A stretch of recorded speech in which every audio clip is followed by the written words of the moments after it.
we see you guys tweet about this Bears team, Mhm. good and bad. Yeah. Right now it's bad. Yeah. I see you tweet about them. Charles Olin certainly does not Mhm. hold back. Lance doesn't hold back. Jerry is just super passionate. Yep. Trying to think of who else I see mixing it up on Twitter. I don't know, Donajay a little bit, but a lot of you guys, and you're honest on Mhm. Twitter. What are the group chats like? What are the phone calls like? What are you guys right now talking about when you talk about this Bears game? Everything we tweet. That's what I think is pretty cool, that we have a pretty special group that played in that locker room when I got to play there for however long I got to play there. And then we care that much. And I think what we're trying to do is share our voice to Hallis Hall to say, listen, this isn't good enough. Something needs to change. And you guys need to, talking about a standard, you guys need to build a higher standard. And it's just frustrating. And I'd say right now that I'm sad because you had a change in 2012, you had a change in 2014, you had a change in 2017, we're going to have another change. That's embarrassing for an organization. So something's going on, and we just, all of us don't like it. We can't stand that we wore the Chicago Bears uniform, and to watch what they're doing now and just the way it's going about and just the management to the coaching to the lack of players to the drafting to it hurts. Honestly, it hurts to watch that on Sunday. And then obviously I've got to do the pre and post game. And Owen and I joke that really, we're already at this point with 5-6 games to go in the season. So it just hurts to not be able to talk positive about your team. But I don't know if we're trying to affect anything. I just think we want to give the fans a perspective of honesty of what we see and what we feel. And that's what's neat about Chicago too, is that we feel connected still to the fans, that Twitter gives you that platform to get there. But I think we're all in this together as fans and players. And I always say this, I'll finish with this one about this. When you lose, man, the fans get on you hard. And it sucks. Like, you hear the guys talking about the booing, fire Matt Nagy, sucks. But when you win, it's twice as good. The passion is awesome. I mean, you're the king of the town.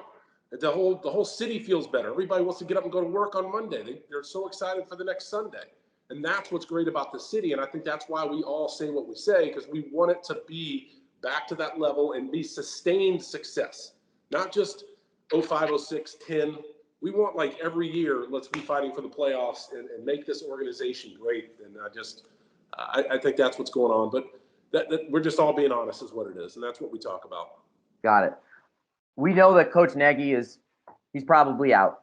Yeah. I would think, but gosh, you never know. I would think that Ryan Pace is out. Adam Hogue just wrote an interesting piece about why maybe that's not going to be the case.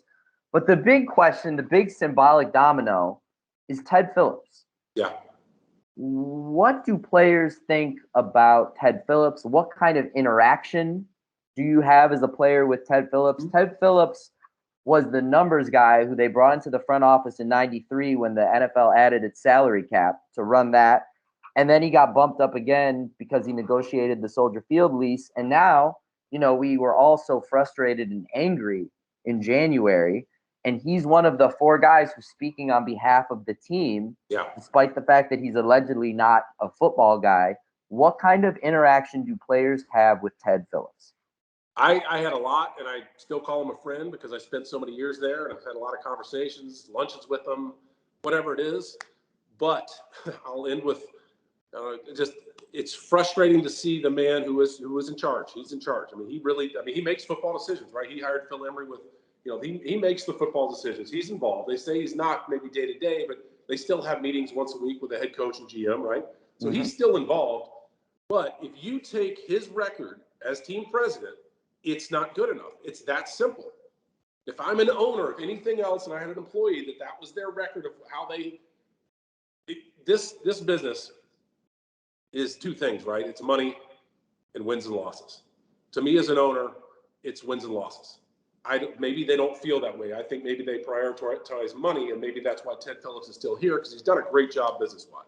Getting the stadium done, getting Hallis Hall done, helping facilitate this new thing with Arlington Heights. So if that's their priority, then he's done a heck of a job. But if I'm an owner, it's about wins and losses. It should be all about wins and losses. The NFL, you're going to make your money. Anybody can make money right now in the NFL. So if you put that out there, wins and losses, and he's the team president, it's not good enough. It's just that simple. That something needs to change. You're just not doing your job well enough in that arena of wins and losses. Last thing, is there a GM you want to see in Hallis Hall? Is there a head coach you want to see?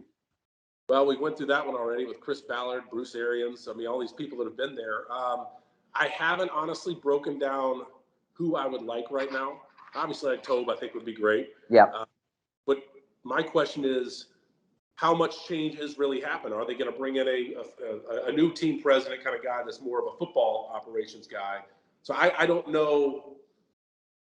I don't have any names. I don't. Okay. I really don't have any names. I would just be throwing stuff out there, and I got to do a little bit more research to make sure I can talk more on the radio going forward. But it's time to start doing that because change, I think, is definitely going to happen. So what Ted would stay, but he just needs to not be. It seems like he has a great deal of value to the business, but he just shouldn't be involved in hiring a GM.